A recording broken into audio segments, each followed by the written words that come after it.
Sementara Komisi Pemberantasan Korupsi membantah adanya unsur politis dalam penyidikan kasus dugaan korupsi di Kementerian Pertanian. Kabag Pemberitaan KPK Ali Fikri memastikan penyidikan itu murni proses hukum.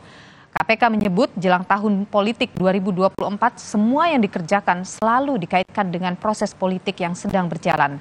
Namun pada waktunya akan dibuka secara terang yang menjadi alat bukti.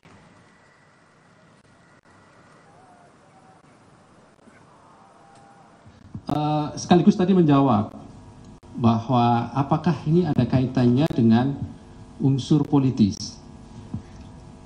Kami juga berulang kali sampaikan pada masyarakat dan teman-teman semuanya bahwa kami sadar betul karena ini adalah menjelang tahun politik 2024, semua yang dikerjakan KPK pasti kemudian akan selalu dikaitkan dengan proses politik yang sedang berjalan.